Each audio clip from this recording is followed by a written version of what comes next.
So we're going to have this truck rodeo in Oklahoma. And then I think it was about that time when Adam had his whiskey bottle and he just looked me in the eyes and just he's like, "Welcome to the conversation."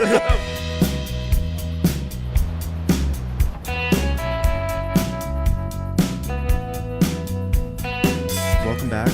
We're rolling in on one wheel here to Salt Lake. We're beat up. We're sore. I'm living off of this coffee though. And coming around. Oh, I'm here for that. Stuff is happening in the background, folks. So if you hear anything weird in the background, it's just there's a crying kid. There's it's a nice lazy morning. There's some lawnmowers and some screaming kids, neighbors fighting. But this is the best spot we could find in the house to do it. So just really quick, we haven't done a podcast in a while. This is the first one in a while. We've been super busy this summer. We've all been doing stuff separately, and then finally got together. And the goal of this podcast is we wanted to, we just got back from a 5-day trip up in the backcountry, up in Idaho. And so we wanted to just kind of talk through some of the behind the scenes of the trip and just kind of what went on, how this trip came about, and just kind of some of our biggest takeaways. We get asked a lot, how do you plan a trip? How do you plan the trips you're going on? These cool, I don't know, people on the internet seem to be somewhat jealous of the shitty trips that we do. Just kidding. I think it was pretty cool. It was a pretty cool trip. But we definitely get asked a lot about, like, how do you plan these trips? And so we wanted to give you guys a little bit of insight on what goes into planning a trip, some of the groundwork that we lay, and then just kind of keep going from there. Yep. So take us back, Adam. So Adam brought this trip to me and Scotty's attention. So take us back to kind of your motivation, putting this trip together, and kind of what all went down. And really quick, before we get into this, if you have not watched the video, which we're going to be releasing the film along with this podcast, go watch that because there are going to be spoilers in this podcast. Yeah. And yeah, there we go. Back to you, Adam. Yeah, go watch the video first. Yeah, go watch the video first. So anyways, we wanted to go on a bull trout trip because I've been thinking about bull trout for a long time. So I never stopped thinking about bull trout. So we knew Canada was closed. We tried some bull trout stuff in Montana at that point. We kind of said, you know what, Montana just may not be the place for me and bull trout to meet each other again in secret. So we needed to find somewhere else in the lower 48 that we could bull trout fish. So this really started about this time last fall, which was like still peak COVID, travel restrictions and wearing masks everywhere and all that stuff. However you feel about it, either way, the fact is that's what was going on. So I really wanted to figure out some type of trip in the lower 48. Canada's borders were totally closed. So I started doing a lot of research on some of the other states that do have bull trout. Idaho, Oregon, Washington being the main ones. So really started just poring over scientific journals, population densities, any sort of information that I could find scientifically about bull trout in the lower 48. I was looking at the maps, the population density maps, the maps that show the bull trout's range, native range, looking at those on a map and then switching back and forth to Google, kind of seeing like, okay, looks like they're native to this big river stem here in Washington.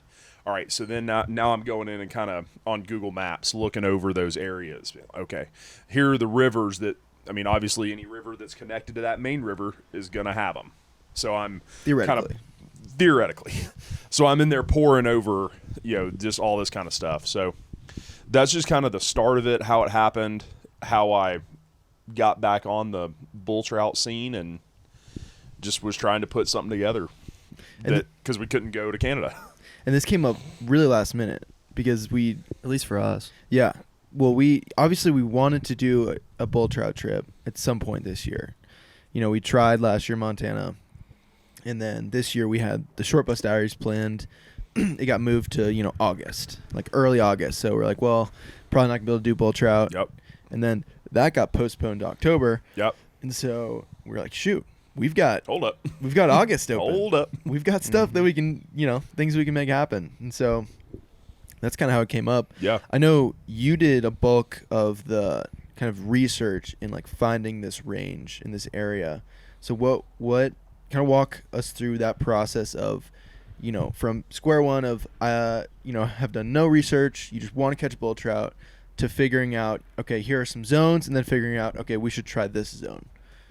So that area map of their native range of bull trout would be the best way to start. If it's those maps are very simple. They're all black and white, right? It's either that river that you're looking at is in the zone of there are bull trout here, or it's not. So start with one of those. Figure out which one of those is closer. Maybe the kind of water. Do you have a boat that you could float some of this stuff with? Or are you gonna try to target them out of boat? Or are you gonna try to target them on foot? I'd just start out with what's the best way to access these fish for you, and then pick a region that has them from that map. Maybe Google, a little bit, try to find some scientific journals or papers that were published about that area, about bull trout densities. Give that a shot. Then definitely, I would also say, one of the big key giveaways for me, if it's got it, you may have to edit this. You may want to edit some of this. I don't know.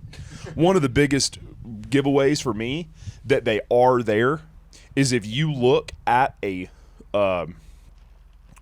if you pull up some of the fishing restrictions of that state, if there are bull trout there, they always have special lure restrictions in that area, such as barbless flies, single hook, things like that, artificial only, whatever. If there are bull trout in that area, you're gonna see those kind of restrictions on a state's So that's map. kind of a giveaway. It's a giveaway because all the states, they're really super cool fish, and obviously they're big. They don't want a big treble hook coming through there, with all that kind of stuff. Native species too, like I think it's really prioritizing that. Right, too. Yeah, right. and, if there wasn't any sort of regulation, people would take a treble hook and just Scrape the bottom. and you can see them. You're sight fishing to a lot of them. You could even, in no way would we ever do this, but someone who really wanted to catch one could snag one honestly pretty easily.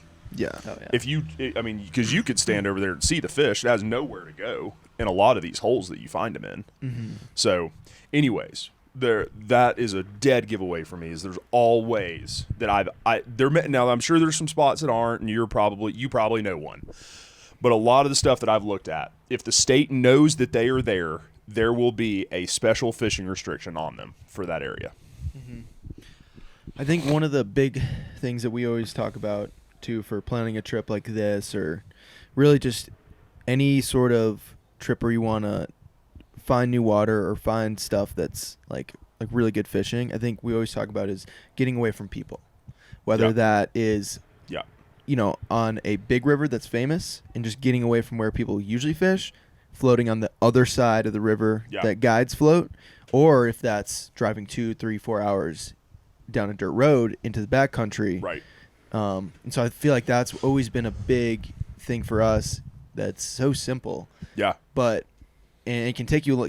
You can find some incredible places and incredible trout. But for sure, something that people forget. That's one of my number one goals. I know you're right there with me on that. Is that if I'm trying to figure out where to go, a good spot to fish, at least I'm at the point in my career now that I'm not really interested in catching fish. I'm interested in trying to catch big or quality fish more so than just quantity of fish. And that's my number one goal has been for the past probably 10 years is figure out how to get away from other people. Oh, yeah. Just like what you said. If that means you pull up to a really busy parking lot and that's the river access and you've got to walk 2 miles upriver before you start fishing, do it. Or if that means, having a little boat or a sneaky boat and taking that thing in the backcountry somewhere, or going to wade somewhere that most people don't go. The best water that you're ever going to find is probably not listed It's not on the it's not on the internet. It's not on the website that says, "Oh, go find the biggest smallmouth here in bulltrout.com. blank state." Yeah. Bulltrout.com. Head on over there, and that's where bull trout are here highlighted. On this you river are here. over here. You're here. They're here. It's pretty simple. Just follow the road. I mean, the best fishery that you find is not on that map of a state's map or anything like that. It's all. That's also, you got to go somewhere. You got to go do something that other people aren't doing. Yeah, and it's a logistical effort for sure. Like the planning for you started a year ago. Yes. And just all the little details. Like you did a lot of the heavy lifting, and then we kind of helped you put it into action because it's hard to do it on your own. Oh, there's no way I could do that trip by myself. No. I have to have you guys. But I think that kind of just goes to show. I mean, I've probably got 6 to 8 trips planned pretty much just all the time that I'm going to have 6 or 8 trips planned that if at the drop of a hat, if we could get you guys out here, we could, have a long weekend or have a week that we can go and we're going to go do something. Boom. I'm ready to do it. And a little bit of everything. I've got bass trips. I've got some salt trips. I mean, we've got some salt trips planned and some other trips that we've got going on, but I mean, at any time, I probably have done enough research that I've got 6 trips that we could go on tomorrow. I think that's one of my favorite parts about it is just because all these trips that we go on, it's always a team effort, right? It's like it's not like one of us is just trying to catch our fish. Like we all want to catch a bull trout, right? That's the goal. But at the end of the day, like on this trip, we just wanted to catch a bull trout. It didn't matter if you caught it, didn't matter if you caught it, didn't matter if I caught it. And I think that shared experience and shared like putting your head together and everyone kind of knows their role in the trip. You're on the logistics, like heavy. Brian and I help a lot on like the filming side to make that side happen. Yep.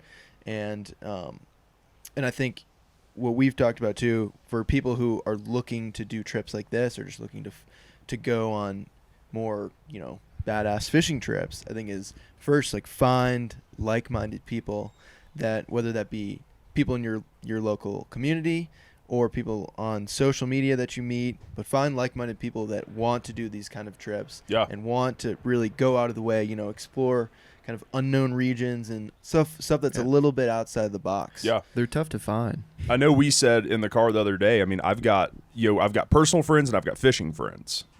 I mean, I know obviously there's the Venn diagrams, and so there's obviously some overlap.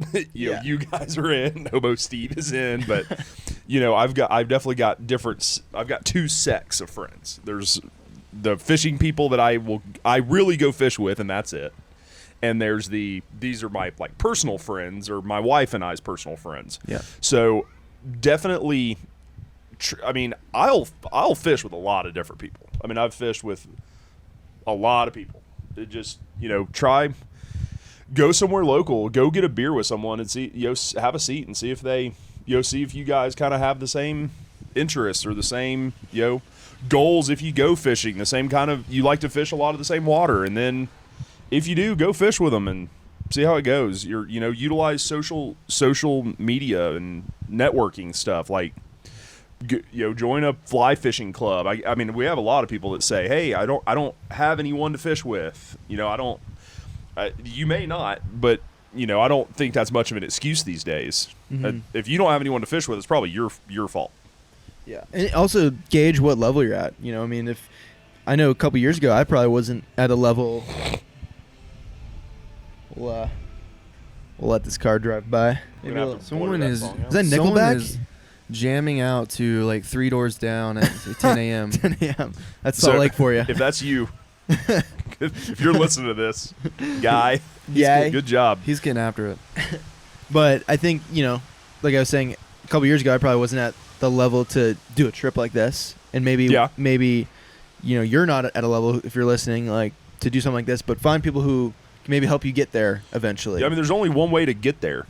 And if you can't, I mean, I think guided trips are awesome. If you need to jumpstart where you're fishing, you need to take a couple guided trips. I know it's not fun. I know they can be expensive. They can be fun.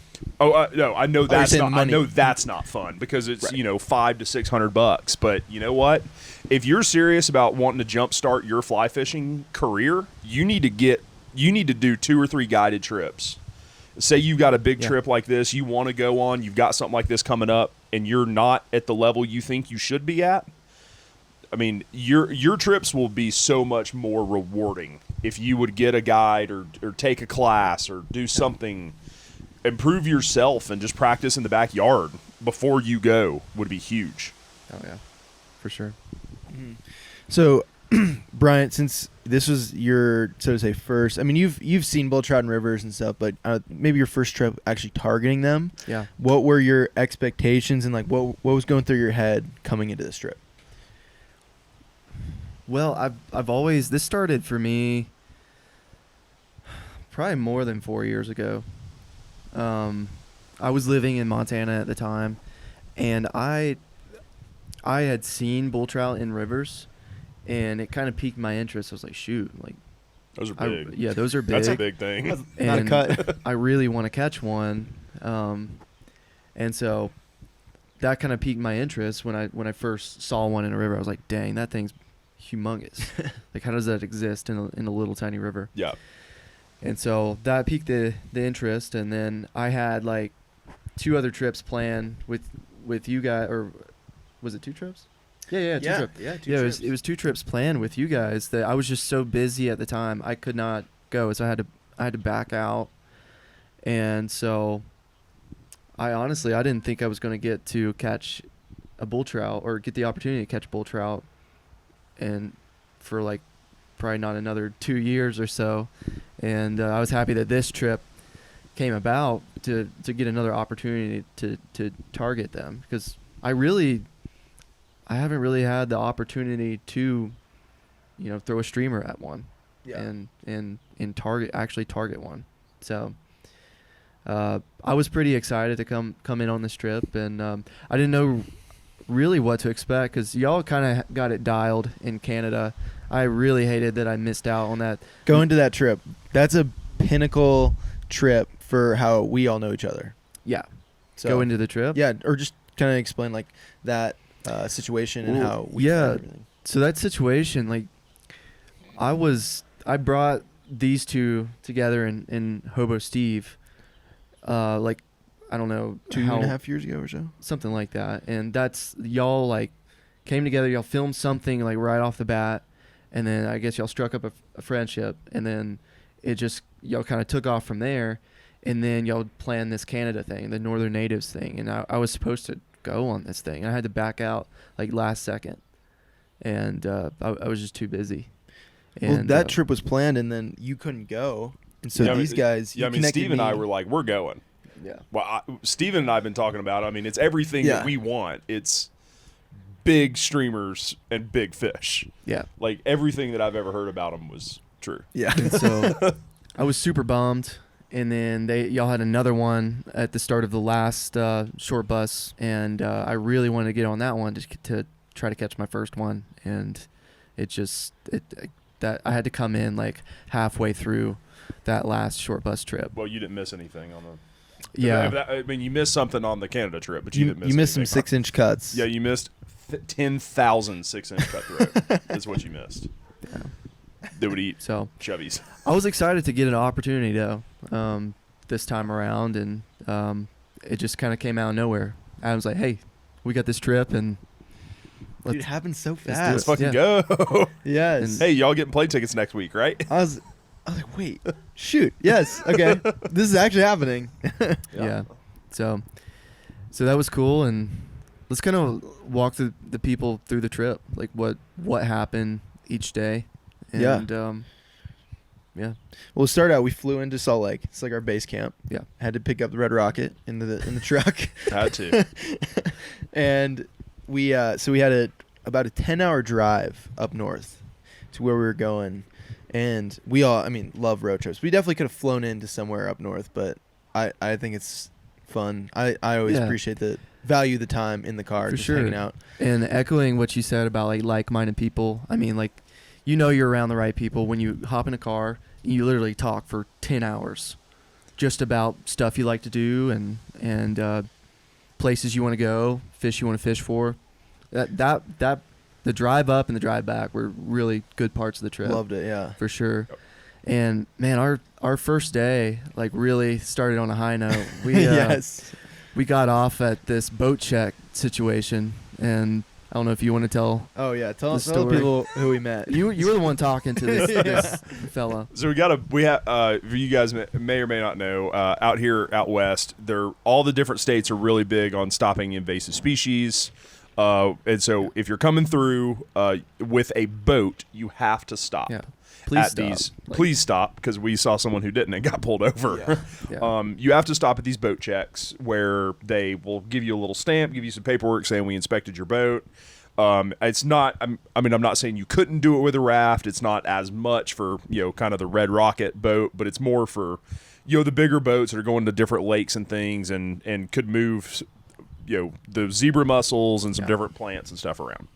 So if you guys didn't know that, they have that out west. It's pretty much thing. every state line has one of these boat checks at it. They're super cool too. They're super easy going. Super quick. I mean, it doesn't take much time out of your day.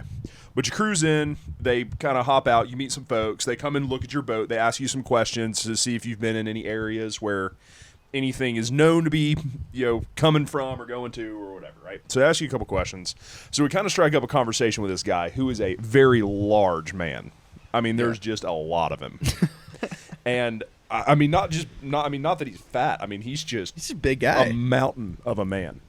And kind of just start telling him, oh yeah, we're headed over to this area. He's like, oh really? I was just there last week or whatever it was. Started telling us all these different places that we should go and some different things. And I told him that we were kind of chasing bull trout, and he was like, oh man, that's so cool. And but I believe around this point, Bryant showed up, and I believe you diagnosed him as a level 3. Is that right? Yeah, level 3. He was a level 3. Now, what's the scale? that We're making gauging? it up as we go, but like, my man was missing some teeth, and he was a mountain man. Not man. You know what we mean by if we tell you he's a level 3, right? Yeah. You know what that means? The higher up levels that you go, the more teeth you're missing, and just the larger you get. Yes. And can you tell us what? We kind of came up with a level 9 just for the people so that they know what a level 9 would be. Level 9 is like some fella that is crawling on all fours that maybe has like 1 or 2 teeth. 1 or 2 teeth. Crawls out of the woods. But gives you like some bomb advice. Yes. I mean, like, he's like, I grew up with those trout in that river. Like I grew up with them. Yeah. I was born in that river. Yeah. That's a level 9. Crawls up on a rock and is watching. Yeah, that's level 9. He was a level 3. This gentleman was a level 3. Yeah, and he still had a lot of teeth, so he was a level. Yeah, he was level. He had most of his teeth for sure. But we just kind of super friendly guy. We talked to him for a little bit, and on our way out, he gave us some advice that I may never forget. He just got we got in the car, closed up the doors, and I still had the window down. Was chatting with him for a second. And he goes, "Well, fellas, you guys go get after it." And it was like the most.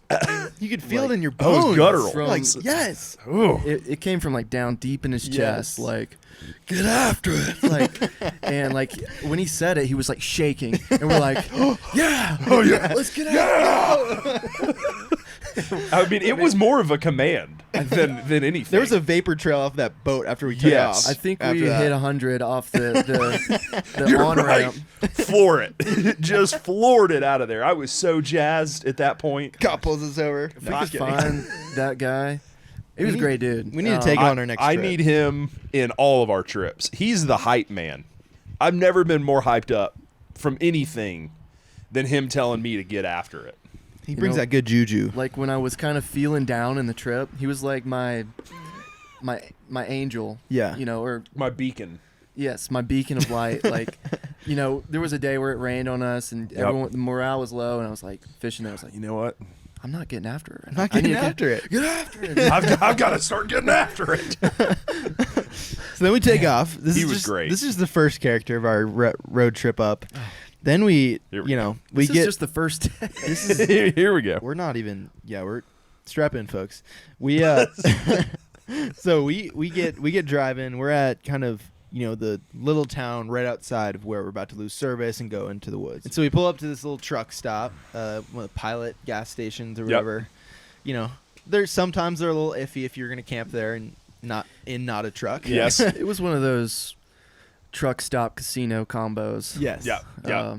You see those around. Good You know what we're talking establishment. about. Yeah. We get there and we're all tired. It's been a long day of travel, 4 hours of flying, and then 10 hours of driving. So I'm ready to get after it. At this point. we're What we're time ready was to get it? after it. What time was this? It's probably like oh, 10? 10. Yeah. 10 or so. It's Yeah. getting Yeah. later.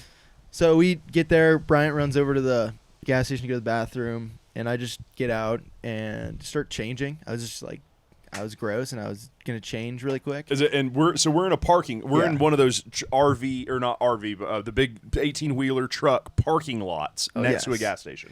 So there's just lines and lines and lines of 18-wheelers pulled off here off the side of the interstate. And then there's us. Yeah, and then there's with us the truck with the little tent on top, the Little boat, bike. the little bike, just all of it, right? Yeah. Just a pretty, an interesting sight to behold to begin with, but probably a very interesting sight if you're a trucker. Yes. Who's used to going to these truck stops and just sleeping in your truck, by a gas station, hopping up the next morning and getting after it. And I'm sure we were quite the sight to behold to a truck driver pulling in there. One of these and guys setting up. doesn't belong here. Well, I mean, Yeah. he liked what he saw. He did. So, He anyways, saw it. I was changing, and I kid you not, 2 seconds after I throw on my pants and everything, I was in my boxers. I was literally just in my boxers. Oh, he liked what he saw. He's on his way. This fellow walks over, and he didn't even introduce himself. He's like, "You know what? I got this idea." And he just starts talking, and this dude is far from sober. He is not sober, but he's having a good night for himself. And So yeah, you go. So I'm sitting in the car. I'm still just situating some stuff and organizing some of the stuff, putting some stuff up, and I see in my rearview mirror that there is a gentleman talking to Scotty. It's pitch black outside. Scotty's Gentleman's not Bryant. doesn't even have a shirt on. In his underwear. In his underwear, just talking to some dude. And I'm like, well, I guess I'm gonna go help Scotty out here and see whatever is happening. Because really, what I kind of thought was, a guy came over. It was like, hey man, could you guys move your truck? I'm not gonna be able to get my truck out or something. I thought that's what he was gonna say. No, that's not what he said. So then we got to hear about his idea. Who wants to tell him about the idea? Brian, you tell him about the this idea. is a game changer. This is just. So he had already pitched them the idea, and I was coming out of the bathroom, and I was walking over, and I was like, "There's three people here now," and it was just pitch black. I was like, "What in the world is going on?" And this guy has his back to me, and I kind of walk up, and he kind of turns around, and he's like, "Hey, I have this idea that I just told them." He's like, "Okay, picture this, super serious. Picture this. Truck rodeo." Exactly how he said it. Truck rodeo. Mm-hmm. And No, I'm picturing that. we're going to have it in, Texas. He says Texas is the biggest trucking capital of the world, so we're going to have this truck rodeo in Oklahoma. And then I think it was about that time when Adam had his whiskey bottle, and he just looked me in the eyes and just he's like, "Welcome to the conversation." welcome to He's like, this. you know what's gonna unite this country? Truck rodeo. Yeah. We're gonna have We're bringing the country together, bringing everybody. the country together. Yeah. There's food trucks, there's bands. And so It's going to be a whole No thing. politicians are thinking of this. No, This is genius. this is how you unite the country. yeah, that's seriously what he said. And me kind of being a jerk, I was like, I kind of was agging him on. I was like, man, I have never thought about that idea. And he was slurring his words and stuff. I was like, dude, okay, that's genius. Take the backbone of this country, the truck drivers, and you bring them all together for a rodeo. Yes. And it's just the country's going to all come together because it's in Oklahoma, right? The state above the biggest trucking capital. It all is clear now. It makes sense. It makes sense. That's what we've been missing, guys. So we were getting after it. He was on meth. He'd already he had already gotten after it. Yeah. But he was ready to go after this. After talking to us. But I'm still trying to put the rodeo portion of it together. Where's the I don't know, rodeo in my mind would be like, there's an event, like not just like the food and a band. Like you would have like a truck rodeo would be I think like it's just a ton of truckers in a rodeo, and there's miles and miles of field and land, and there's just trucks everywhere. Trucks, and they're just getting after it. They're out there getting. Oh, level 3 would go. Level 3 would be there. So we diagnosed him as a level 6. Yeah, we just tried to figure out. He had been blessed earlier by our level 3, and so yeah. Anyways, we met an interesting fella, and that was. Our sleeping that night was a little iffy. We got to tell you about the last part. Of okay. Yes.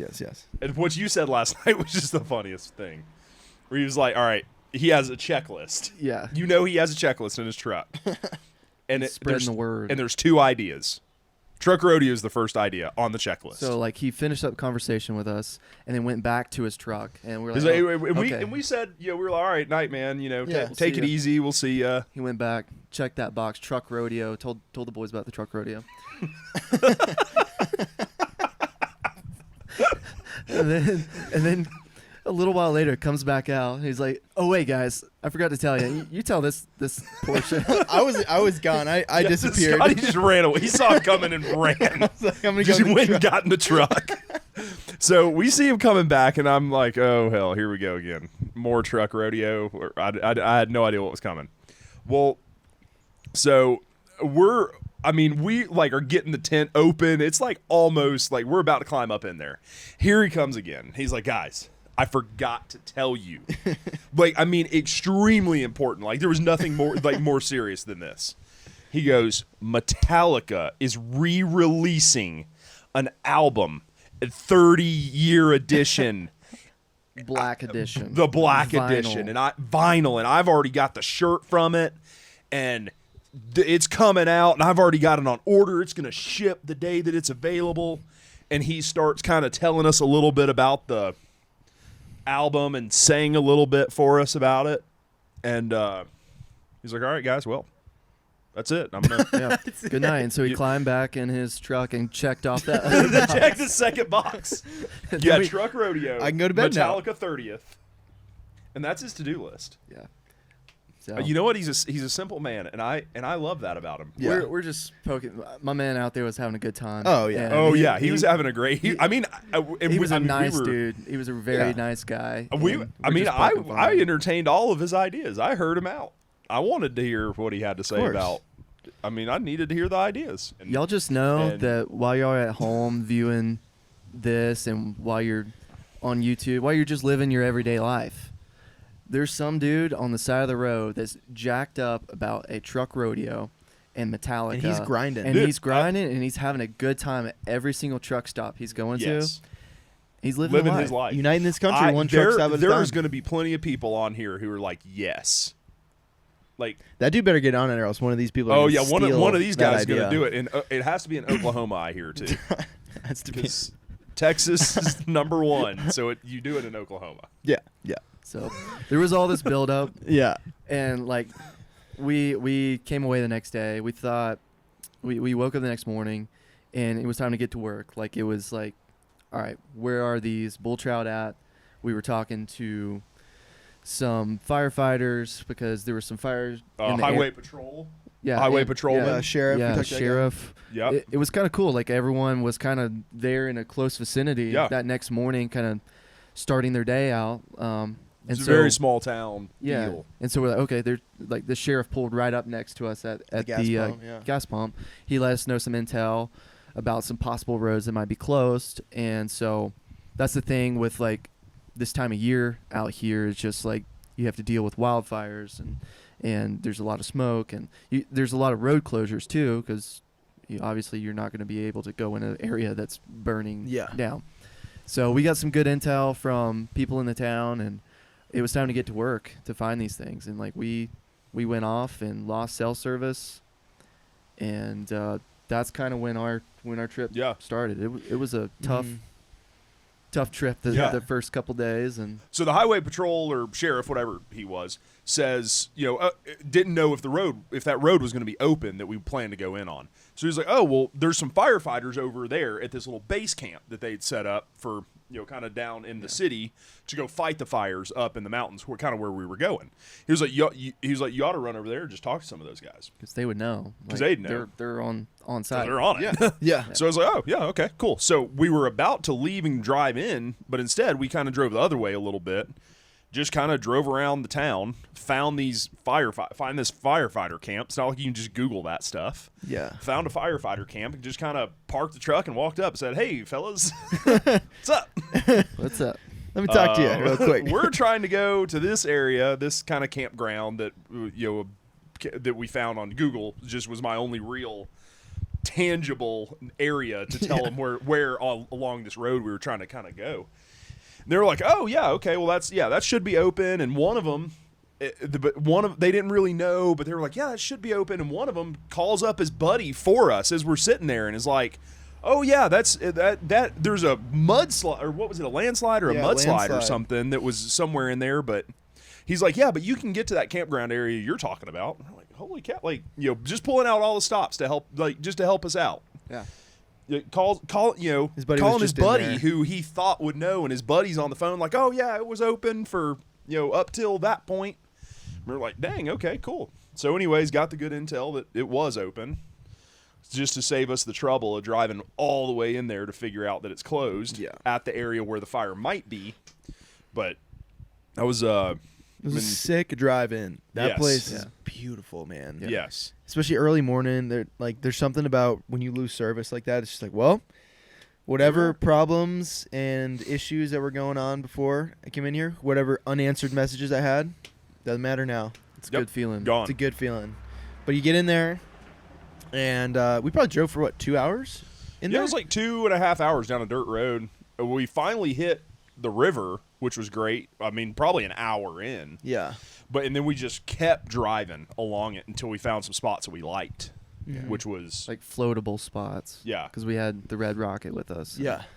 And did we do a quick float? Yeah. That first? Yeah, we did. Yeah, because we went in, we kind of scouted some areas. The nice part was the road went right along the main river we were trying to fish for most of it. And so we were able to at least see a lot of the holes. And you mapped out, at least scouting this, had a general idea of where the bull trout were from studies and different, I guess from those biology studies that you had looked into. But we didn't really know. It was a huge river system. So I don't know. So we Would you say like 80 miles of river? Yeah. More than that? Yeah. Probably way more than that. That's of main river. Yeah. Yeah. Oh, yeah.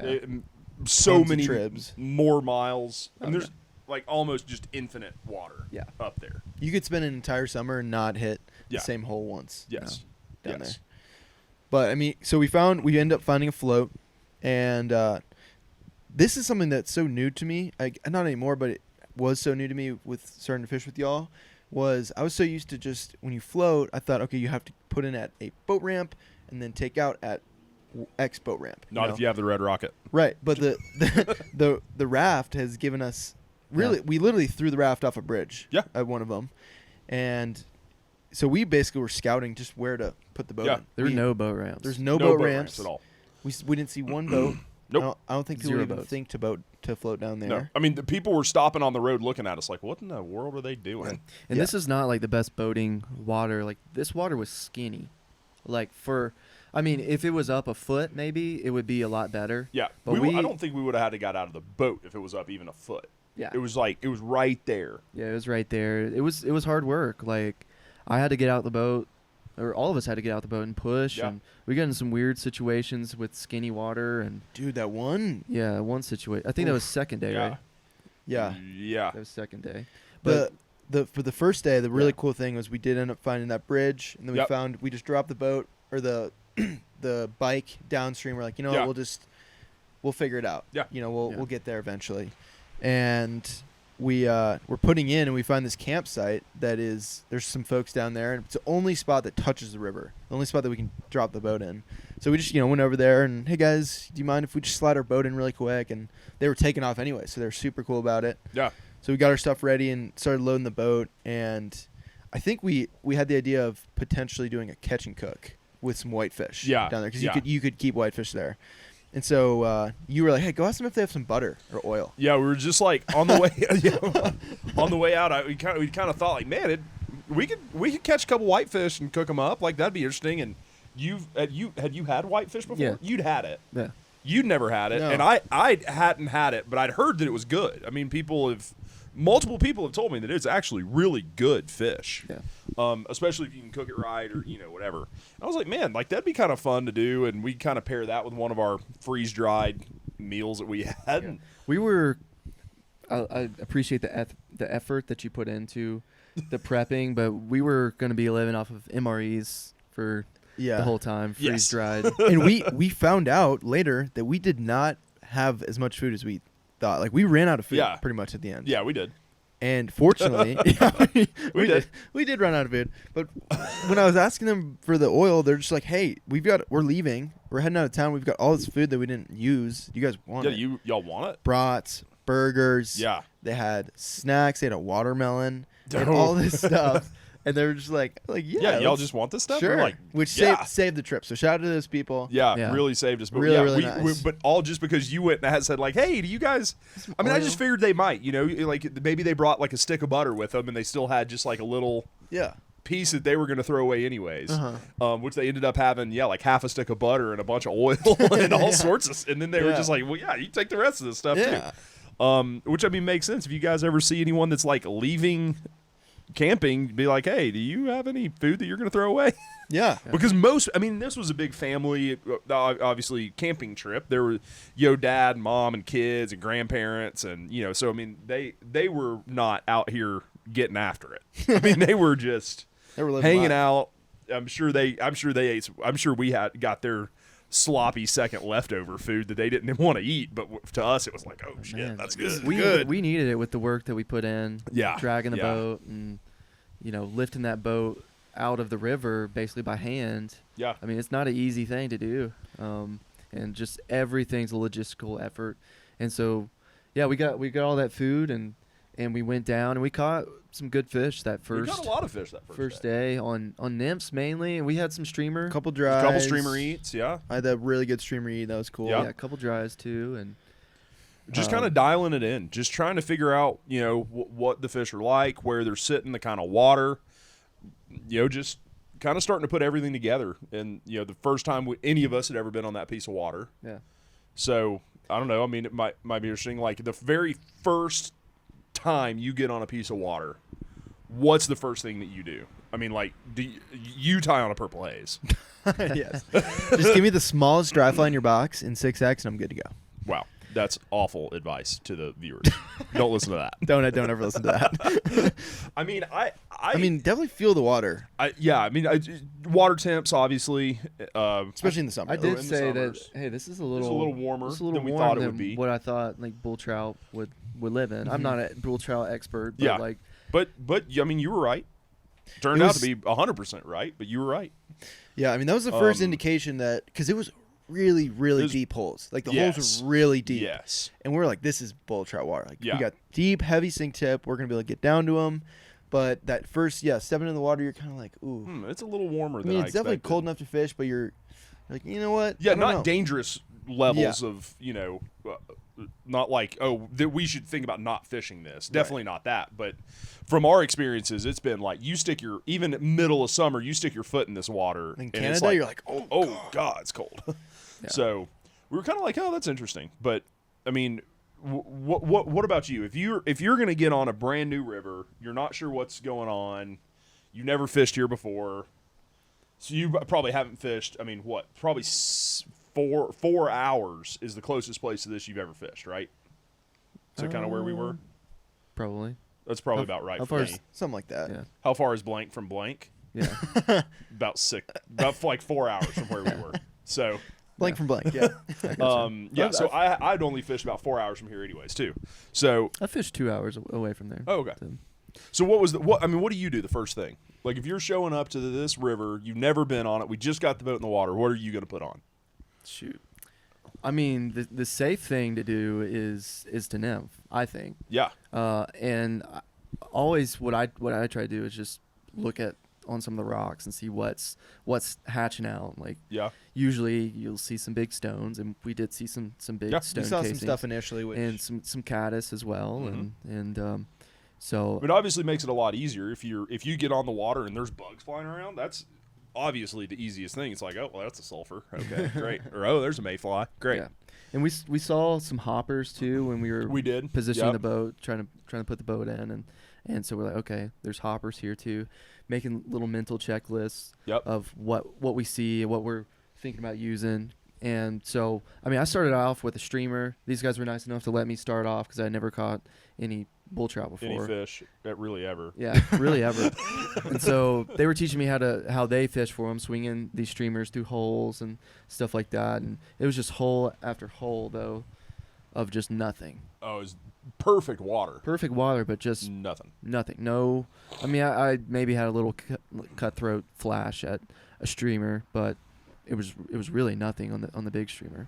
And then we started getting them on the dries, and Yeah. then we started getting them on the nymphs, and some of them on the smaller streamers. And we're like, Yep. okay, well, there's cutthroat in here, we know. And we caught some white. We ended up catching some whitefish. Adam did the whitefish dirty. Was that the first day that we ended up keeping them, or This was is it the second day. Second day. Yeah, because we ate lunch. That was an early float. No. Oh, Right, I'm right. combining 2 days. Oh, That's yeah. we did the same float. It's the so. same float. Yeah. But the first day, well, one, I think it's crazy, these trips. It's so much work. It's not just a fishing trip.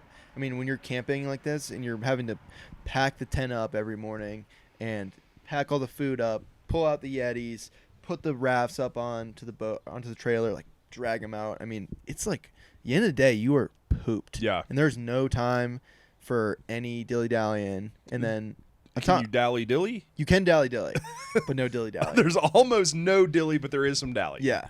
And then on top of that, trying to film that, Yeah. dumping That's- cards. People don't see that. Like after every night, we've got to dump all the cards, which sometimes takes up Yeah. to 2 hours. I mean, when we turn the cameras off, like at night, we don't get to go to bed. Yeah. yeah. Well, it- Scotty me and you like just passed out, but like Scotty was usually the last one to go to Yeah. bed because he was Getting- making sure all the batteries were charged. And Yeah, I had I to mean, get the generator I going. usually will help with some film stuff, but this is kind of my time off, and so sorry for not helping more. Oh, you're good. But I don't know what I'm doing, so Yeah. it's just Well, like it's like the your excuse. Like, I can't help because I'm filming. It's And yeah. You guys just pick up the boat, just drag it up here. I got to get the shot. I can't help because I don't know what you're doing, and I do not want to learn. I mean, it makes like a good team though when we're on these trips because right away when we get to camp at night, it's like you go and get the food fired up. You're cooking. Brian and I are dumping cards. We're messing with our camera stuff, getting stuff going, or Brian's getting something at camp put together, and it's like a team effort to just get stuff Yeah. like to eat even. Yeah. But let's talk about that first day, the kind of that little iffy spot we got into. Was that first or second? Yeah, it was That was first day. Yeah.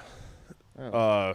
We Oh yeah, you're right. You're right. A little bit of a bind. So we could see the river along the road the entire way, and there looked like some stuff that that we were going to have to get out and walk, which we knew. I mean, I knew that, but even still, walking that boat a few hundred. I mean, if you're waiting, you're going to be walking possibly miles on the river, versus if you're on that boat. Oh shit! Hold on, it's raining. I need to go close the windows on my truck. Sorry about that, guys. It was Sorry, raining. Alright, had a rain delay. Yeah. So All right, so we're driving along the river the entire way. You could see the river from the road, but obviously there were some turns and trees in some spots, so you couldn't see just every square inch of the river. We knew we were going to have to walk it, which wasn't a surprise, but there was a couple pretty decent rapids that we kind of knew we might have to go down, but we couldn't see them as clear as some of them were further away or trees, whatever. Well, one of the last rapids we got to, or really the last stretch, was just big deep hole rapid, and we were kind of coming up to this one that we'd never been here. You can't get any intel about this stuff, but coming down into it, we're like, man, that thing looks pretty narrow, and there's a rock right in the middle of the run that you're going to have to try to get around. Well, we kind of thought we could maybe do it. We half thought about getting out of the boat and kind of walking it down, or holding the anchor rope, let all the anchor rope out, take the anchor off, put it in the boat, and then just hold on to the anchor rope and let the boat kind of ping pong its way down the run, and then just us catch up with it. We've done that plenty of times. But looking at it, it wasn't dangerous water levels. I know that's not really ever an excuse. I know plenty of stuff still happens and lower water can be dangerous too. But we were like, well, that's not too bad. So hop in the boat and start going down it. And the boat there's not enough room in there to turn at all where we kind of got in that gap. And you'll see this in the video. You'll see it in the video. And the boat just kind of high sides on a rock, and water starts kind of coming in one side, and again, there wasn't enough water to really get the boat sunk under it and really pin the boat in. But it was kind of a little bit of a dangerous situation, and so we kind of hopped out. We all hopped out on the rock. Kept super cool, calm, and collected. All got out on the rock. Kind of just got the boat turned around off that rock, dropped it back down. All got back in and kept on the way. But it was a little dicey. We were all a little shaken up, I think. A little shaken up. Yeah. Definitely, if we hadn't been prepared for it, if you'd just been mindlessly, oh, here's another little, dip, or you just hadn't been really experienced with some of it, getting out and walking it down probably would have done that, knowing what I know now. But yeah, I don't know. It was got a little dicey.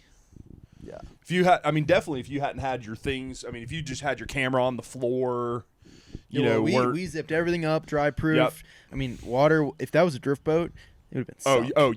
Drift boat would have been done. Fortunately, that water can just go out the bottom of the raft. Yep. That's why you have those drop stitch seams, so that water comes in and goes straight out the bottom of it. Yeah. And on those backcountry kind of things like that, man, you definitely got to have the right equipment for the job. Yeah. Glad we were in a raft. Yeah. But yeah. Ended up taking out, I guess, a little bit after that. There was a couple more little sketchy areas, and Adam was really the only one who rode that first day. I rode a little, or someone rode a little. We all rode, but through that stuff, I'd say you and I are probably not quite comfortable for yet. I'm not. And so we ended up taking out a little bit above where the Grom was parked. Dragging up a boulder field. That was rough. Yeah. That was not the worst takeout that I've ever done. Yeah, there's plenty. There's been worse takeouts. Easier than I thought, but if we all had to walk that thing up, it'd have been tough. But hooking the boat to it, with the tow straps, always keeping the tow straps in the truck, ready to rig up to pull the boat out like that. You can get that boat out of so much stuff that without a lot of effort. You guys kind of just sitting in the back steering it, kind of helping the back slide or pick it up over some of the rocks. It might get a little hung on, but and then just crawl in the truck. Glacial speed, crawl in the truck, just to give super a slow, bit of push up, just to get it up, and you guys kind of lifting from the back. You can get that thing up. Yeah. So that was really basically the first day. Nothing else really happened then, and we're like, okay, well, maybe we didn't get the bull trout this time around, but we know they like to feed, or y'all know they like to feed usually early in the morning, and so we're like, okay, we should at least, these are deep enough holes, we should at least give this another try. Mm-hmm. It was the best. The water looked so good through there. Best looking water that we saw. Yeah, for sure. And we caught good cutthroat.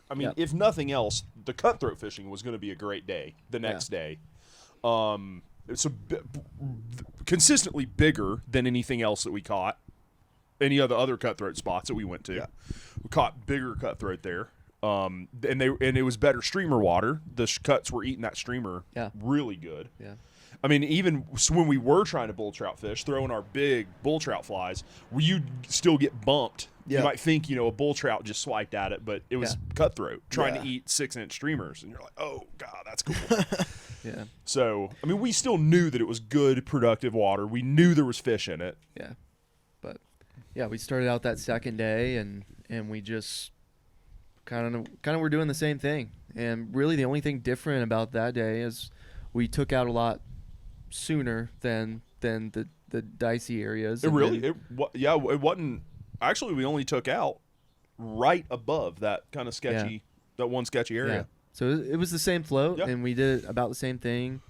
Caught a bunch of good fish, and you caught some whitefish. And then we were like, we started really thinking like, okay, like we swung through a lot of holes, and we're like, okay, something's up. And I now, at least on that float, I've had what I thought was a bull trout, or it was a mega cutthroat. Right. Did watch like as that swing was kind of coming, and that it kind of gets low and then it starts to come up. I did see a really big fish, whatever it was. Whitefish wouldn't chase a 6-inch streamer up, so it was either a bull or the cutthroat way bigger than what we saw. Kind of followed it up, and then just kind of disappeared. So at least we had. I think I'm pretty confident that was a bull trout, but that was probably the first real sighting we'd had. Of the trip.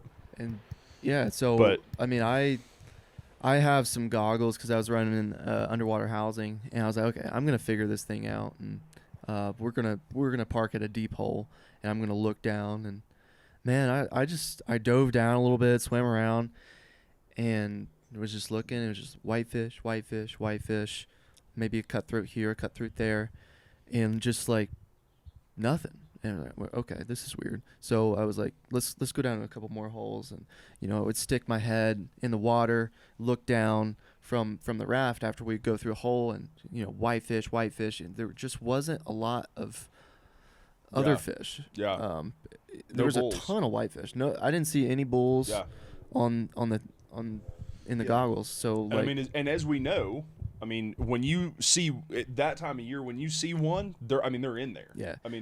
That is where they are. Yeah, and there will be like 8 of them packed in the same hole, sitting right next to each other. Staging. So they're pretty easy to see. As we found out later in the trip. But we got the biggest takeaway from day 2 is we got a good tip from, I feel like every person we ran across, like, we definitely had a good conversation with literally every person we ran across. Very, very memorable. We didn't see that many people because we were way in the backcountry, but like we had a game warden pull up to us and we're like, oh crap, like, well, he's going to check us. And, not oh crap. Not obviously we were doing anything wrong. Yeah, but we're on the left side. We're on the other side of the river, and so just we got to stop our day fishing and row over to him and kind of past this hole that we were posted up on. So go over there, pull your licenses out, and whatever. But so he kind of you can keep going. But he just wanted to kind of shoot the shit with us and just say, hey. What's up, guys? How's it going? Mm-hmm. Super nice guy. Was telling us about the area, and hadn't seen many people raft it or float it, whatever. At least this time of year, and really nice. And he's like, so before this, we had kind of speculated, like, okay, the bull trout aren't here, like they're maybe got to be further up. I guess they're further up, and so this guy gave us a tip that really helped us out for the rest of the trip. He was like, man, if you are looking for some bull trout, like, they're way on up past this one campground. And we're like, really? Yeah. That far up there? And now, to say we had driven, we knew where he was talking about, because that campground we drove through to get to this bigger water. It was just further up the road. And it was so skinny, not really that floatable of water. No. And so skinny, we're like, really? All the way up there? And so... that interaction with him was kind of what helped us out for the rest of the trip, and it just, I don't know, we didn't really talk to any other people the rest of the time, but every interaction we did have with people then was very helpful. So that was kind of the biggest thing from day 2, and we started our way up. So we parked, got off the river, hopped in the truck, and drove back up to that area that we'd already passed. We were like, man, this is skinny water, but okay, let's go scope it. So we kind of got back up into that area, and later that day we were just scouting more than fishing anything. We were just trying to scout and see. Okay, we know there have to be some deeper holes through here. So skinnier water than I really thought they would go through, and bigger rapids than I thought they would really go up. And maybe I shouldn't say big rapids, but like shelves that I really didn't think that they would go up. Yeah. It's crazy what they'll go up, especially when that water goes when the water comes up. Yeah. Like with a big rain or in the spring. Yeah, I mean, obviously that stuff is more accessible than I was really thinking that it was. But, I mean, we definitely saw some shelves and things, and I'm just like, nope. Okay. We definitely saw some stuff, some like shelves, and I was like, man, I just don't know how a big bull trout is going up that. But they obviously did. We also saw some big holes because that afternoon, I guess, into the night, we just did a little wade day. We kind of went halfway up to where the guy was telling us. So we're like, you know what? Let's check this tributary out. See what's going on. Awesome. Oh my god, so just money. Remember the road was closed because of a landslide. So you only go up about a mile. Yeah. Each turn, I mean, there's these huge holes. Look at that. Look at that. Yeah. Oh, look at that hole. Right. They gotta be in there. Gotta be in there. And I mean, we fished it that evening. Didn't catch really anything but cutthroat, and we fished it in the rain. We were determined at that point, after hearing that little tidbit from the game warden. We're like, okay, we're gonna get after it here, and we're gonna see if we can't pull one out here in the rain. And the weather was really starting to set in. Like, this is just grind, baby. Like, we got it. We'll find them here. Yeah, and we didn't pull anything out really. We wailed. We got in a hatch. Wailed on some cutthroat. That was sick. Yeah. All on dries. You and I were both running that double dry rig. Yeah. I saw those cutthroat and I was like, I'm just gonna do that. Yeah, we had the streamer rod and the nymph rod, and we were about to run down to this deep hole, which you ended up going to fish. But we started seeing all these fish. I mean, literally, boiling. you would look there and you'd be like 10 fish at a time. Yeah. Like, holy shit. So we just were like, fuck it. You and I were just like, okay. Dude, there's some we're drag. just gonna, some drag. You got any purple haze? What I love though about this is like each interaction you have through these trips, especially these DIY trips, and you're exploring somewhere new. It's like, we talk about this all the time, putting together a puzzle. You have all these pieces that are just laid out, and you're trying to figure it out. You're trying to ask this person, you float this section, and you figure out something each time you get off the river, and you're like, okay, now we need to move upstream because of the colder water, and they're moving up to stage or whatever. And so that next day we ended up having just, we're like, let's just fish this section. It sounds like there's a bunch of cuts. We caught some cuts. So let's just have a cutthroat day. Let's just drive. Morale was kind of low. We were just a little. It was rainy. We'd been wet for a day. All of our stuff. Full 24 hours at this point. My smart ass forgot to bring waders. I don't even want to go there. But anyways, I didn't bring waders. Keep moving. So I had chacos and 40-degree rainy weather, which was great. But yeah, that day we had just an awesome cutthroat day on dries, man. Probably one of the best days of dry fly fishing I've ever had. Yeah. Oh, it was insane. We tied on like a black chubby, just murdered. Didn't have to really put on anything else. I mean, not to just flex on you guys. We're sorry for telling y'all how great this day of fishing was that y'all weren't here for. But man, I mean, every cast where you're like, there should be a fish right there. You had a bite. You had something. You had a fish swipe at it. Maybe it was too small to eat a chubby. I mean, and I was running a chubby, like a pretty big chubby, to like a smaller caddis, and I mean, one of those two flies would get blown up. Whether you'd catch them or not was a different thing, but they would get blown up in every single spot that you were like, that looks good. Yeah, and so the morale really lifted that day. Yeah. It's kind of cool on fishing trips when you're with a bunch of people fishing the same stretch of water. There's always those moments where everyone's watching someone else fish. And like Adam had a really cool eat, like right in front of Scotty and I, and like this fish just somersaulted out of the water. And like we're like, oh oh my gosh! And then me and Scotty just went off and left Adam and just like hit hole after hole after hole. Scotty caught a really good one out of this log jam. One right next cast. Yeah, same spot. Yeah, it was cool. Like, man, the West is just. If you want to get your dry fly fix, you don't have to be a good fisherman to fish for cutthroat. I mean, it was just I mean, these things were dumb, and the further back that you get, the dumber they are. But it just shows, man, that it's awesome. you could fish that same stream, but if it's in a populated area that gets hit all the time, you're not gonna have that. Yeah, those day. fish are gonna be smart. They're gonna be weary. They're gonna see your cast if you don't have a good drift. I mean, I was using 2 to 3x as my droppers all day, or 3x off my leader. I was running 3x to my front one or no 2x to my front one, 3x to my back one. I mean, these things don't care. If you could skate it across the surface sometimes. Oh yeah, heck, some of them wanted.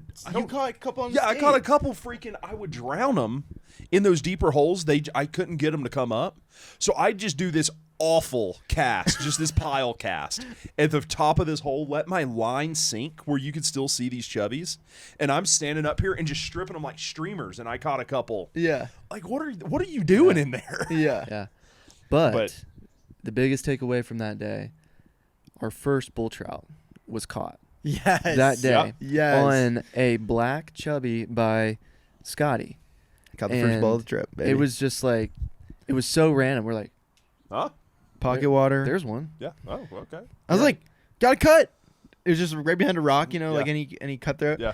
And I was like, I mean, wait, especially that's a that. bull. I mean, at that size, they don't fight any different. I mean, it's no that fish is no different than a cutthroat, like catching it wise and life cycle. I mean, that's what it does. It eats, it lives, it feeds just like a cutthroat for the first little bit of its life. Mm-hmm.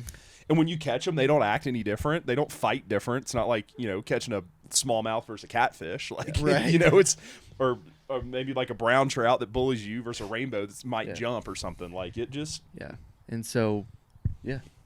we caught that, or Scotty caught that one, and so that was that next clue. Like, oh, they might be here now. Yeah, they might be here. So, yeah, that was our next clue, and we finished out that day just casting dry flies, and we really looked at a lot of the holes, and just we had kind of a good vantage point from the road. And so any big holes, we were just looking in it. And still, we just couldn't really see them. Yeah. Didn't get any hits on the streamer. Yeah, I mean, as you guys, y'all kind of kept going. I'm not saying I was just done fishing, but I was like, you were done fishing. I'm okay. I've caught. Let me go have a word with the whiskey bottle. I've got so many of these things. I'm good. But so as y'all kept going up, and y'all were, you were getting some cool underwater shots and stuff, which takes a bunch of time that you didn't need me for, and I didn't need you for either. So, we were. So I just went and was walking down the road, and just would stop at each one of those holes, put on my glasses, and would just stare at that hole. And I mean, because as we know, like you can see them, those white fins just pop out, and they're big. Yeah. I mean, those things are big. So you see like a little log moving around down the bottom of a hole. Like, oh gosh. Or, I mean, they're feeding too. I mean, those things don't. I mean, they don't only eat 6-inch streamers; they eat nymphs too. Yeah. And just like if you stand at the top of any normal trout hole, you might see some flashes, and if they're sitting in a little run and they see a little something over here they want to grab, you'll see them. Oh, dang, there's one right there. Mm-hmm. So yeah. While y'all were doing that, I just went and walked down that road and was just looking in the bottom of it for probably 5-10 minutes of every deep hole. Nothing. Yeah. So we fished till like lunch that day. A little after lunch. Lunch. I think it was like 2 by the time we packed the truck up. It was one of those days though. I think like you get so into the bull trout and we were all getting a little frustrated. Like, come on, we've gone all the way out here. It's just. Like we're putting all this work in, nothing's happening. There's no signs and all this, but it's just a good reminder. Like especially with bull trout, there's always gonna be cutthroat most likely in the same rivers. Yeah. But it's a good day to just reminder of like what, it's not that bad. Like we're out here catching a bunch of cutthroat. Things could be a lot worse. Yeah. We're having a good time. Yeah. One of us definitely commented. Somebody said like, man, if we wanted to come, I think it was you. If we wanted to be cutthroat fishing, this would have been the best day. Ever. Yeah. Like if we weren't, trying to be up here targeting, trying to find bull trout, like if we just wanted to catch cutthroat or dry fly fish, you couldn't have beat today. Oh, and I love that, just that small stream. I mean, it wasn't small stream, but it's waiting. You're picking apart these pockets. I just love that. Yeah. It's a good mix up from doing boat fishing and then having the wait day where we could target it on foot. And it's just a different approach. Yep. So, this started kind of the climb of our morale. Mm-hmm. And like we were like having a good time. Like, man, that was so fun. You know, it I guess rained a little bit more on us. Yeah. We did we end up sleeping there that No, night? we we left, packed right? up and went to the So scouted. we were in good spirits. So we're like, okay, let's go to where this game warden said the bull trout are. So it was about an hour and a half-ish drive. Same river. Upriver. Upriver. Like way, way upriver. Same tributary. That's right. Yeah. Yeah. Way, Long way up. back. And we're like, dude, we're passing by the river here and there, and we're like, it just No keeps way. getting smaller and smaller and smaller. And we're just like, oh my gosh, like, there's no It's way. tiny. There's no way they're up here. And, man, we scouted our asses off, just like looking at holes. And I mean, we dropped the boat off the back of the truck a couple times and drove down some roads that, said no trailers, really small roads. Yeah. Just driving, trying to find water that would hold them. Mm-hmm. Yeah, and then so we finally made it up to the place that the game warden told us to go to, and it's just we're like Ankle okay, deep. Yeah, it's like ankle deep ankle deep. across Bridge, yeah. And we're like, okay, if they're in here, we have to find the biggest hole, and so we ended up just looking around. We found the biggest hole, and it was actually right there near the truck, and we had like kind of gone down river and like looked up river too. And there wasn't really any big holes at all. And so we're like, okay, there's this hole here. So let's try to get up above it. There's a road up above it and look down. And so we kind of walking over there, and like we kind of run into some people too, and they're like, bull trout. Like, I hadn't seen any bull. Like, I've never caught khaki caps. I've been coming here for X amount of years. I've never caught a bull trout. Yeah. Like, oh, well, shoot. Well, Oh, great. Thanks. Yeah, thanks. That helps. See ya. No, that was So super helpful. we're walking down this road, and there's the hole right there, and we're just looking. We're like, man, I can't believe, like, this is where the game warden said the bull trout were likely to be. We're just looking down, and it is really, really hard to see in this hole because there's so many trees in the way. And we almost gave up on it, and we were like kind of walking back, and I was looking down through this little pocket between two trees, and then sure enough, there was a big old tail that came out over this white rock that I saw. And it was like, I was so serious in that moment. Like, guys, they're right there. There's a bull trout. They're right there.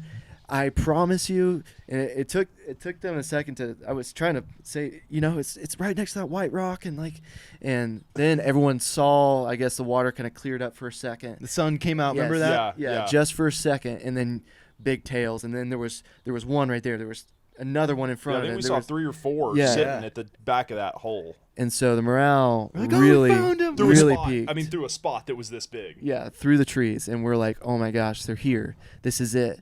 And so we're like, okay, so if they're right here in this hole, this is not really floatable water, but just about 6 miles down from this No, hole. 4. 4 4 miles. miles 4 down. miles down from this hole is really good water that we Which could was float. 15 miles from where we had cutthroat fished Yeah. the day before. Yeah. Right. So another 15 miles up that river. And we couldn't go between that spot and the spot we did fish Right. because there was that rock slide. rock slide. Yeah. So we had to go Had to go all the way around. around that other road. Yep. And that's Yeah. why it took so long. Right. A lot of work. Morale was high, though, once we saw him. We're like, okay. So we're like, we have to do a float because that's one hole. But if on a, Right. on a boat, we can It- hit like 12. And from what driving up and down those roads, there would be a hole, and then it was a couple, a mile to another hole, and then a mile to another hole, and that road wasn't accessible through, or the river wasn't accessible from the road through there. Really, I mean, it was either so high up, or just different things. We were like, man, we can't. I mean, that'd be really difficult to pick that apart on foot. Yeah. Because you'd go down, you might walk a freaking mile to fish a hole, walk a mile back to the truck, have to drive somewhere else to get to another hole, Yeah. And then your day's gone. and then your day's gone. So that's when we all came together and said, oh, let's go down there and try to put a float together. Yeah. So after seeing them in that hole, we were running out of light, and like we were rushing, and like we were like, okay, we gotta look at this potential float that's 4 miles below this hole, and see like what options we have and if there's any fish in there. So like we were running out of light quick, Yeah. and like we were Tomorrow pulling was off. gonna be our last day. Yeah. Yeah. Yeah. And we were pulling off on the road, and we're like, I don't see anything. Don't see anything. Yeah. Light was getting low, and like you're trying to squint, trying to look through your glasses, and trying to see just a glimmer of maybe a bull trout in there. We could not tell because the light was just getting way too low, and the day caught up to us. And yeah, I mean, at that point it was like, well, hell, I mean, they could be in there, and there's just no way to see them. Yeah. So we took a gamble on it though. Should be in there. Yeah. I mean, it was only 4 miles. I mean, it was downriver too. Yeah. And it was deep hole, small run. Deep hole, small run. I mean, it was really the same water. It was really it was really getting put together, I thought. Yeah, and we woke up that next morning, the last morning, ready to crush them. Mm-hmm. And we're like, okay, they're here. This is gonna be hopefully a good. There was good spirits putting the boat in. We woke up super early. I think it was 5 a.m. or something. Earliest we got out like the whole time. Yeah. And we found a little float, dropped the motorcycle off, slept low on the river, dropped the motorcycle off, got to the bridge, figured out where we could put in, drop the boat over the bridge, drop the boat. I mean, we were on early. Yeah.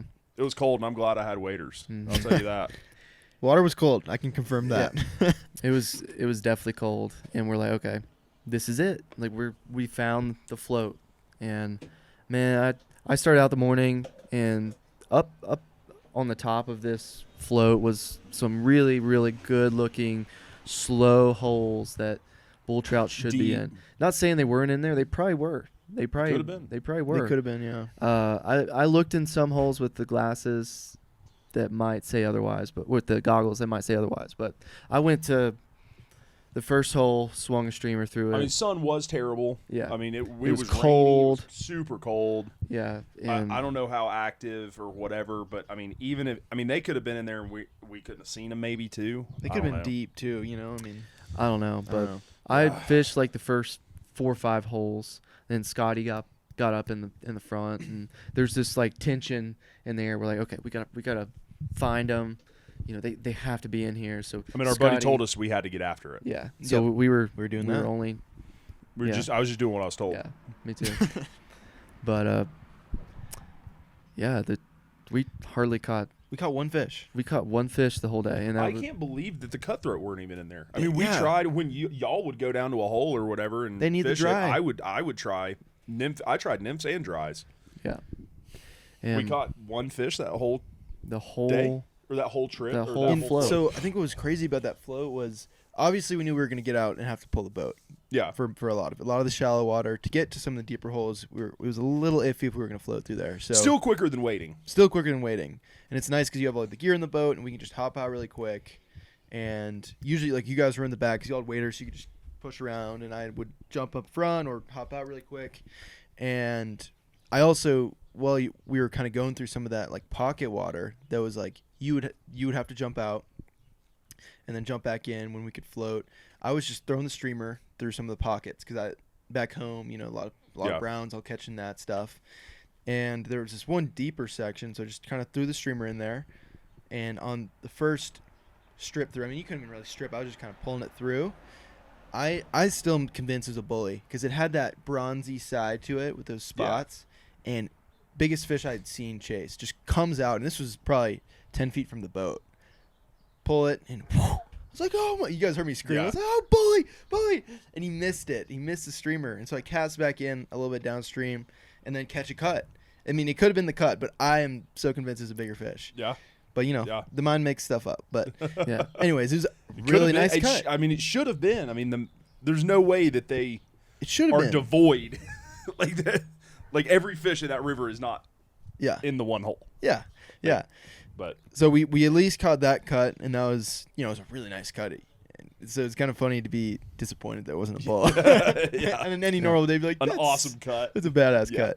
Yeah. So we just kind of, after that, man, I mean, I'd say that was probably the lowest morale of the trip. We did this float. We had this peak when we saw them the day before. We're like, yes, let's get after it. Here we go. And then after every single hole, that morale just started getting lower and lower and lower. We were running out of food. Wiped out. We were tired. We pushing the boat. I know you put in a ton of work to push the boat in the back, and Adam was, you know, rowing, having to jump out. I was doing what I could in the front, and then we had to drag it through that mudslide. And so we were just we were just beat, man. We were defeated again by the bull trout, Yep. and it was. I think it was only 11 a.m. Yeah, it was like that 11 morning a.m. or when so. we got But off. something just makes me really wonder about that. I mean, because we didn't even catch a cutthroat. Like, I don't know, maybe the weather. So, I mean, you caught the one, but I mean, we Really couldn't catch weird them on day. nymphs. We couldn't catch them on dries. I mean, we didn't catch anything in that float. Like, there's no reason because there are fish above it. There's fish below it. What in the world is happening right there? Yeah. And the only difference was it was the next day. It was colder than it had been, period. I mean, it was a lot colder. Yeah. And it was super rainy. We didn't see the sun until 1 or 2 p.m. that day, and we got off the water at 11. So, I don't know. That one still makes me wonder if that maybe wasn't the hole, but the conditions were just garbage that morning. I don't know. Maybe. But we got off the Maybe. water, and we didn't have much food left. But there was a solo watermelon in the back of the truck, and you guys are like, "Hey, dude, should we just throw this out? It's been in the. It's one of the ones that those people gave us." And You were like, no. no, we're eating it. No, Do you I'm have, do you have eating a, that. Do you have a knife? And you're like, yeah, it's way in the truck. I'm not getting that. So we just break this watermelon Like on the a side of the monkey. trailer. Like, just hit it on the corner and break it in half. We're scraping it out We're with just our hands. we're just using our hands. So dirty. We're like mud all over our Everything's hands. sticky. And We just pull it out, hand to each other, eat some watermelon. we're so pooped at this point. Yeah. Like we drive up kind of close to where that hole where we saw the bulls, and we were Mhm. just laying in the road. Yeah, we were just like I laying. remember The that. sun came out. The we sun were came out just a like- little bit. We were just laying down, soaking up the sun because we had been wet for 2 days. Yeah. Yeah. I was utilizing some photosynthesis there. Yeah. Just soaking it in. So Yeah. But we said, you know what? We know where yeah, there one more are shot. some bull trout. One more shot at this. yeah, so we were laying in the road. We're like, all right, morale's low. Let's just try. It's really gonna suck if we walk down here to the hole full of bull trout and like not catch anything. Like Yeah. that's really gonna suck. Like the morale would have even went way lower. And so we hiked down. We found this little trail that led us right to this hole where they were. And so we grabbed a streamer rod and hiked down there. And you kind of get in this when you could see them and when you know they're there. You kind of get in this. Did we kinda, see him right away when Yeah. we were down there? Oh, yeah. Okay. I saw him. Okay. Oh, yeah. And like I was just filming. these guys were nice enough to let me cast in the hole first and like let me approach the hole first and try my luck at it, and because I had never caught one before. And it was just one of those things. I had the shakes. You know, I was really nervous because I was like, we've put in all this work, Oh god. and like The pressure's on. yeah, the pressure was on, and I was losing it because I was getting hung on my back cast, and first cast was really shitty. And like, second, You had one of the rods that you cast and Yeah. got hung. Yeah, it got hung. in the Yeah. middle of the run. So just Yeah. put it down. it got hung in the middle of the run. Thank goodness we had another rod. Yeah. So And you I were just didn't. like, nope. reeled it up, so there wasn't a bunch of extra line. Just laid the rod on the ground, picked up another rod, and Yeah. got back at it. But you're kind of doing this thing, and it's like you're trying to stay low, and like there's the fish over here, Yeah. and like they're just packed in there, and you're, like trying to stay low, and it's Trying to just, get like, your fly out. trying to get this fly out, and like cussing, saying every cuss word in the book, like and just have the shakes, adrenaline's going, and it's just like, gosh, this is the whole trip has led up to this point right here, and Yeah. I'm hung, And I'm hung up. and there's no way I can get off. Went up river, down not river. without like just yeah, Spooking and the hole. messing that entire hole up. and so I just lay the rod down. Thank goodness we had another streamer rod Yeah. rigged up, ready to go. I cast old in there, A-bud. The old A- cast in there. I kind of get hung up in the back. I'm like, crap, this is all falling apart. I can't really get a good drift, and I cast in there, and I kind of get close, and the hooks are hung up on each other, and then I see, Was it? yeah. So this was my first cast, kind of close. Okay, with the olive fly. with the olive fly. Okay. And so the hooks get hung up in each other, like on any sort of articulated streamer. That just happens.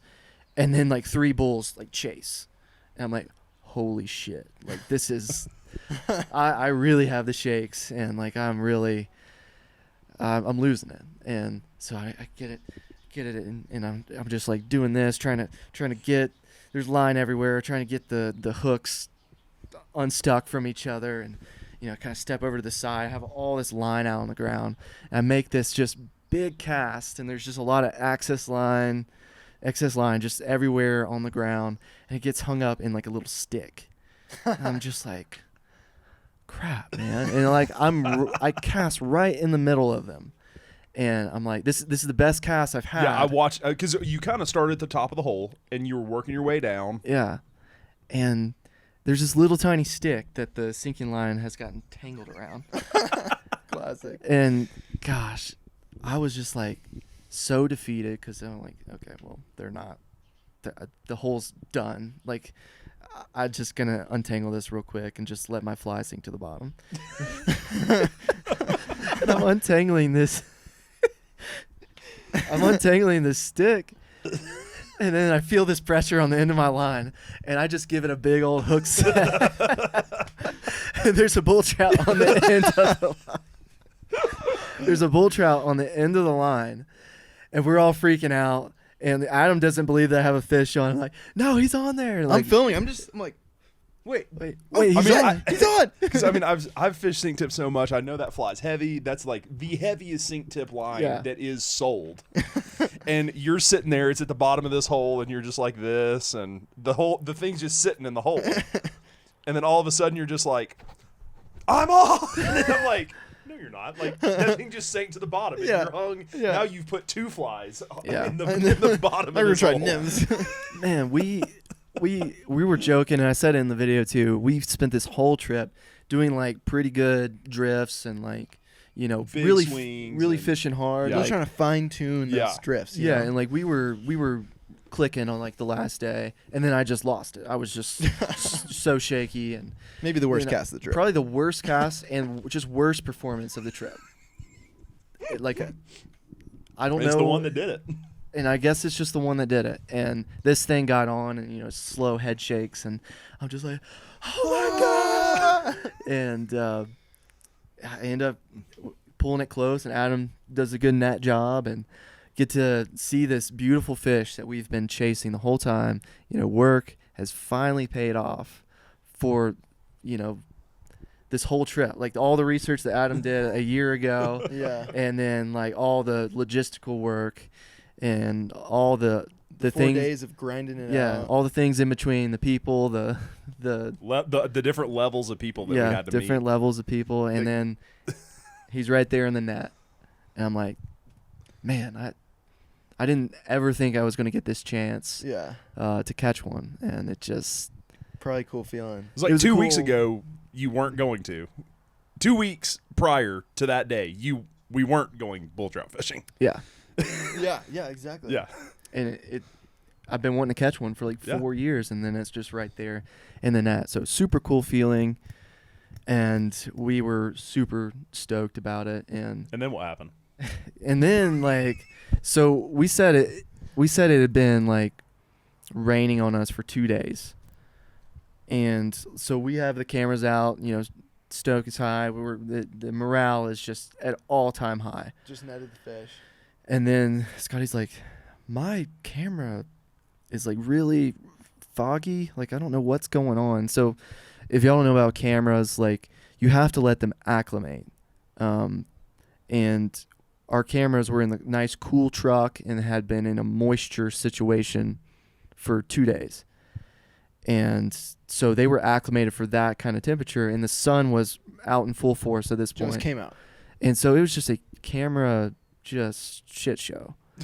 And so I had a camera in underwater housing, and I was like, okay, well, this is the most important moment of this trip. Use my camera. Let's rig it up because it's not fogged up like yours is.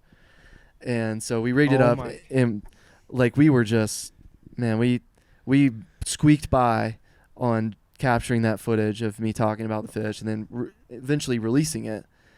And it just like everything, like my camera then started fogging up. Well, what happened with your... And then you put your camera back in your underwater house. Yeah, then to start. That's what happened to start. Because Adam's like, hey, dude, I don't think that your underwater housing is closed. But we were just fumbling around. We're like, all right, we caught this fish. We got to get him back. Let's get a shot really quick.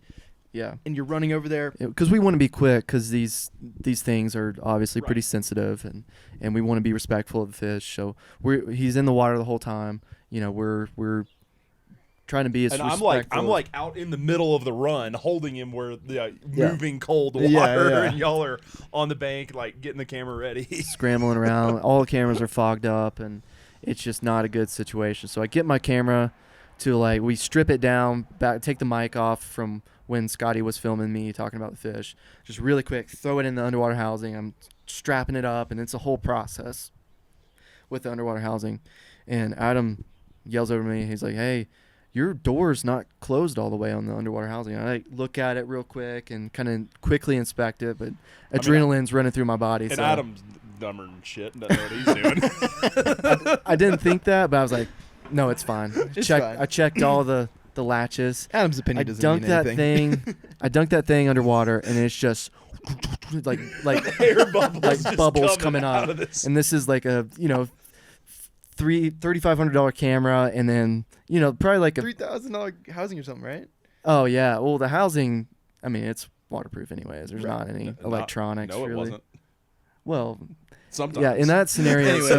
So what happened was when Scotty's camera went down, and we set it aside, we had to get my camera out of the underwater housing, and what happened was one of the O-rings on the back plate of the underwater housing got dislodged and created this big hole on the left side of my underwater housing, and it's definitely fixable, but I just didn't think to check it, and when you're in that moment, it's just chaotic. Yeah. And you're just trying to rush you're just around. hustling so quick to get everything done so we can get the fish back as quick as possible. Yeah. And there's all this water pouring into, I mean, it's probably a $4,500 setup. And I was just, or probably even more than that. And I was just like, oh crap. So I yanked that thing on the bank, and you're not supposed you're supposed to take care of the dome port on there because it's really fragile, and you don't want it to scar up because that's going to affect your videos that you take out of the underwater housing. And so I throw that really fragile piece of equipment on the bank, rip open the door, and there's the water in there, filled with water. I pull that camera out of there just in the nick of time, and man, it was chaotic. We ended up just not getting any underwater shots. We got it on the GoPro. Trusty GoPro. The GoPro wins works. again. But always have a GoPro on. I had to set that thing out in the sun for a sec because it did get quite a bit of water on it. Yeah. And it was, we had just had to get that thing back in the water and be respectful of this fish. And, it's come up a long way in the river system to this point. Yeah. And just for us to take that extra time to get my camera together was just not worth it, and it's just not respectful to the fish. So we got it back in the water, and swam back and got a cool shot in the GoPro. Yeah, that's why I think it's just whatever you have, it's just so ironic that it's the climax of the trip, the climax of the story. We finally catch our bull trout, the sun's out, everything's going well. All of our cameras fail except the GoPro. They fog up. I was looking through my camera, and you'll probably see some of it in the video. It was starting to get foggy, and it was so foggy. Yeah. I was like, is this a joke? Is this actually happening right now? That the camera's getting foggy right now? His got foggy. Fortunately, we got a GoPro shot, and it was, it's a good shot. I think I saw some of the what a way to just finish out the trip. I mean, I was saying this, but even though I didn't catch the fish, even though Adam didn't catch the fish, it just felt like such a team effort. Yeah, it was throughout the more whole important trip. to me that Bryant caught the fish. Yeah. I mean, I'm not saying that we did the trip because of Bryant. But, Yeah. I mean, the goal of the trip was catch Bryant a bull trout. Yeah. Well, thank you. My dumb ass threw the shitty cast in there. That sounded kind of harsh on myself. No, it wasn't my novice angler self threw this crappy cast in there, and this thing just came up and hit it. I thank these guys for letting me have at least the first couple casts at this hole that they easily anyone could have walked up to that hole and that fish would have been I mean, he ate a shitty cast, so like Yeah. anyone could have casted anything in there, and that thing would have been just grabbed it off. Eat it. Yeah. Dude, and we ended up fishing a little bit for him. Adam took like a few casts Yeah. afterwards and had a couple Had chases. It just a couple wasn't. eats. Yeah, I mean it was late. It was later in the day. It was like mid-afternoon. It was a super bright sun. It wasn't hot. It was super bright sun. It was everything that we saw from Canada that just turns them off. But it's just so funny that was the one hole that we found Yeah. him in. So a little like after story after the climax, like we went up. We were like, okay, they're here, so we got to go up. Yeah. And so we went up above there and So it's scouted. so it was roughly from that hole that you caught yours out of. The drive up was almost a mile. Yeah. Probably a mile and a half, maybe even. Then we got out of the truck and hiked up another 2 miles, probably. Yeah, a mile and a half, 2 miles. Mile and a half to 2 miles up, looking just in every single, and we had good sun. I mean, it was good. I mean, we could have seen them. Couldn't find a fish. Mm-hmm. We looked in every single deep hole that there was. It baffles all of us that literally, I still don't believe it that Yeah. was the hole that had all the fish in it, in the whole river. Like we looked across a large portion of this river. So much They were water. all in this hole. Just one hole. Yeah. Probably 12 fish, I bet. 12 Oh, it bulls. was more than that. Yeah, there's more. There's I more. think mean- there was more than that. We went 2 miles up. We went 4 miles down.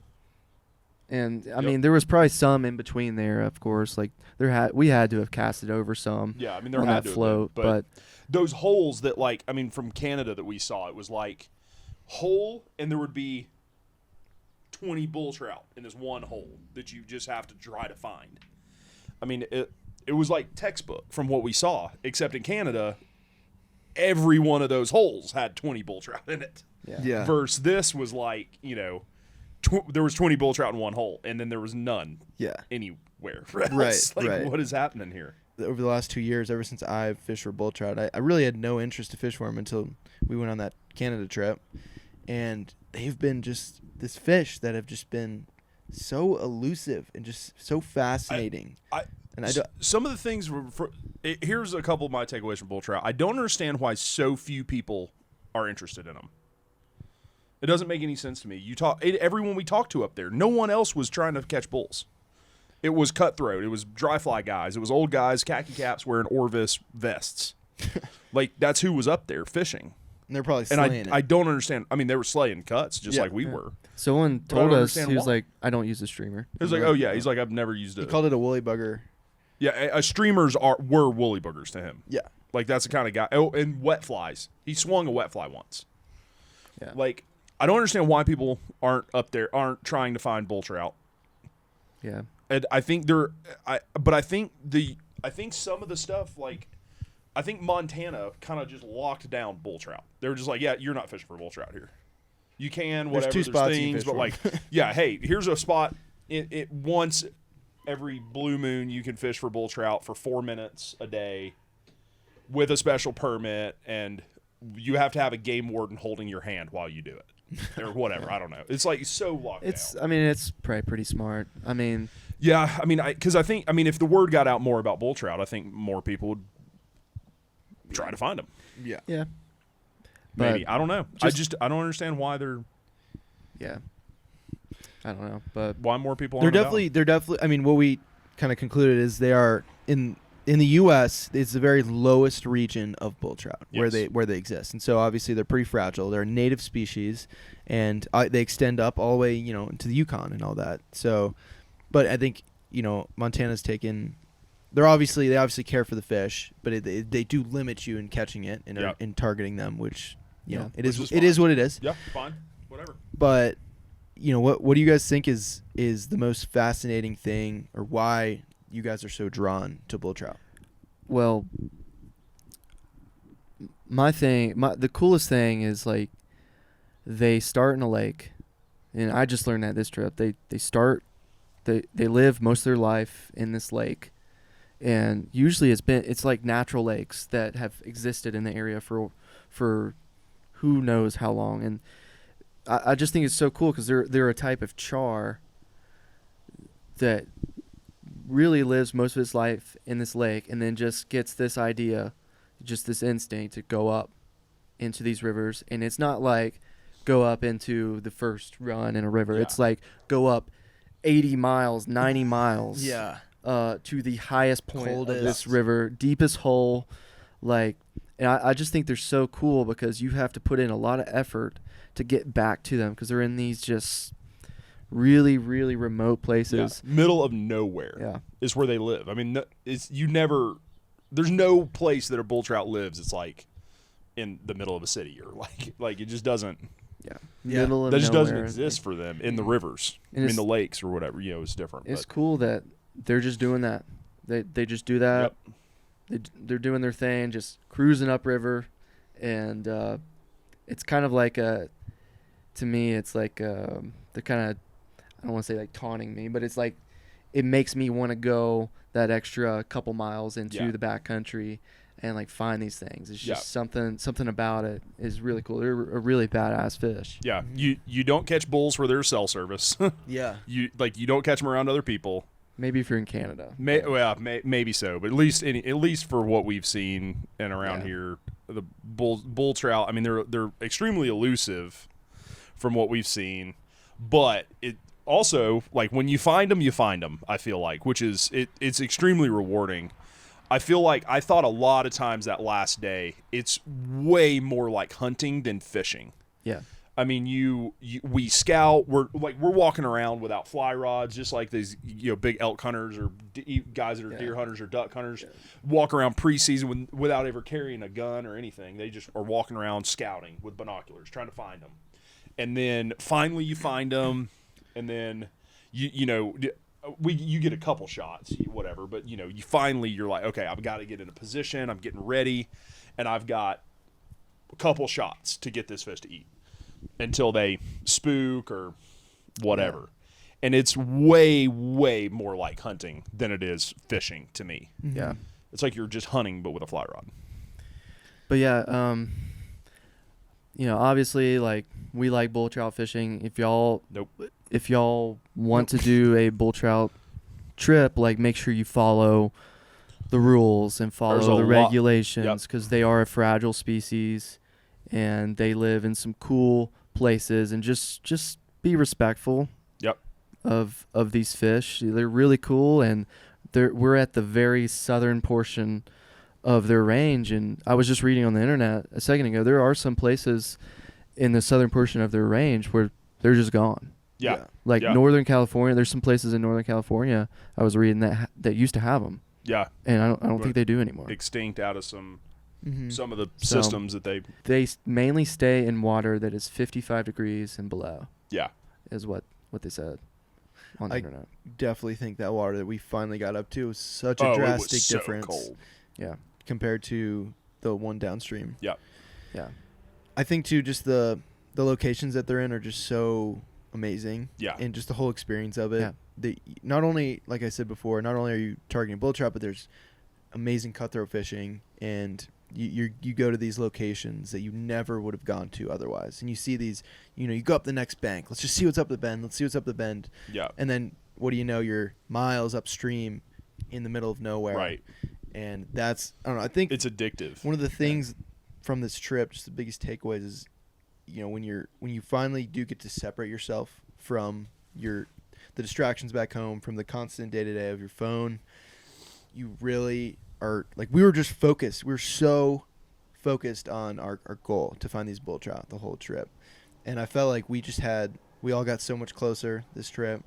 And there's just so many good memories, so many good talks at night where, like I said, there's nothing pulling your attention away. Yep. It's just you're working together towards something that we accomplished, fortunately, at the end. That's right. And now we know we learned more. Yeah. For next time we go, and we have a little bit more knowledge to hopefully target them. Yeah.